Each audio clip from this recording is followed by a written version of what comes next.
Here's the second video for Billie's Bounce. This is dealing with the chord changes at 133, which are a modified blues. It's really interesting.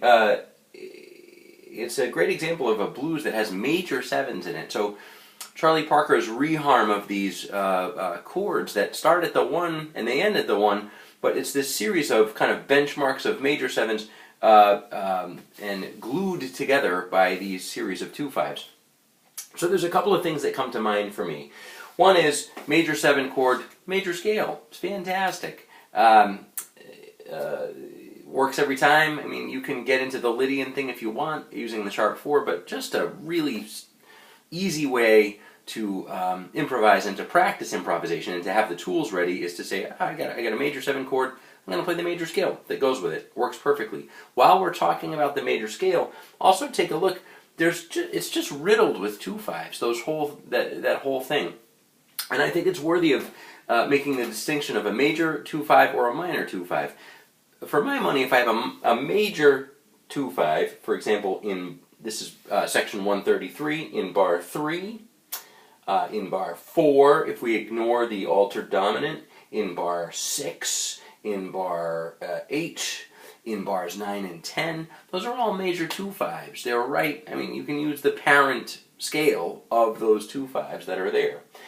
When I see a minor 2/5, for example in measure 2, where I have this concert E minor 7 flat 5, concert A 7 flat 9, as I said in the first video, just another really quick way to take care of business there and to not have to outthink with exceptions or different chord changes, rather different chord scales for each chord change. You can paint with that broader brush as well and use the harmonic minor version of the parent key. So in the second bar of 133, that E minor 7 flat 5 to A 7 flat 9 is really from D minor, right? So you could use the D harmonic minor scale. So the first thing I would do to prepare for this would be to own and to know all those major scales. Here's the quick rundown. Bar 1, concert, F major scale. Bar 2 is a 2/5 in D minor, so concert, D harmonic minor.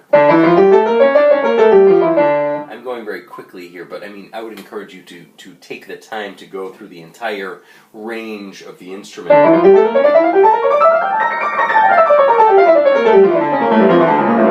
Just so, and playing patterns and such, just so that you can really be familiar with those scales. Bar 3, concert C major.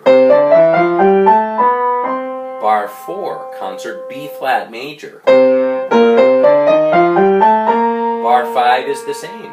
Bar 6, concert A flat major. Bar 7 is A minor 7 standing on its own. Dorian probably, you know, would be a great way to go. This is the concert G major scale. Next bar is 2/5 in the key of concert G flat.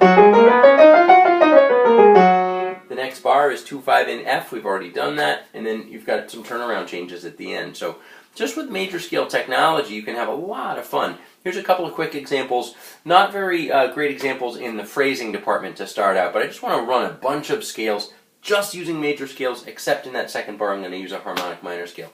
But man, it's great recreation. A 1, 2, 3, 4.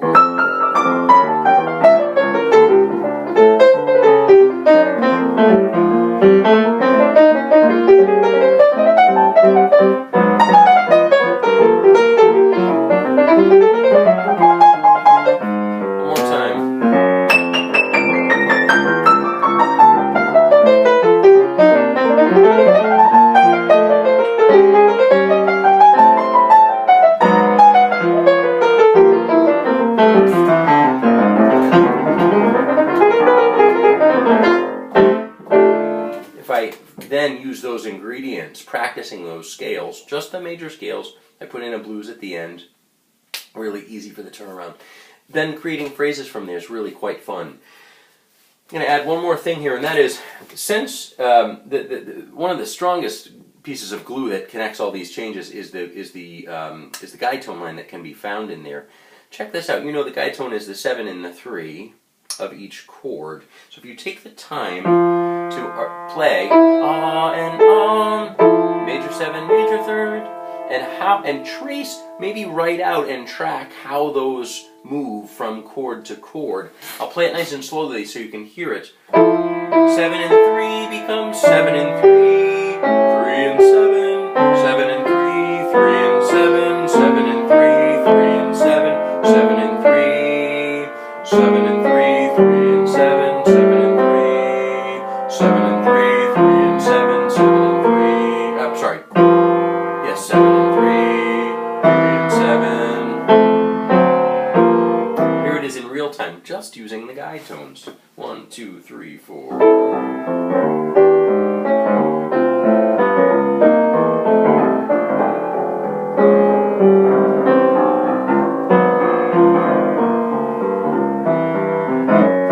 Here's melodies using those guide tones.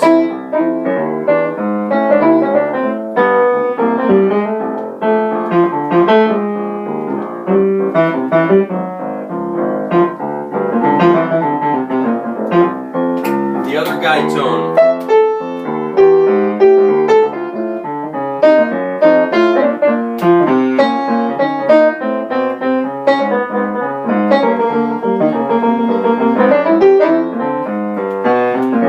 And so it's got a nice piece of glue, rather a nice horizontal, it is glue really, connecting one change to the other, but it gives you a nice linear sound. If you marry that guide tone line with your chord scale knowledge for embellishments, you can get some really nice sounds, very bop oriented, especially if you're using arpeggios to enhance that guide tone line. Here's the guide tone line with some enhancements. 1, 3, 1, 2, 3,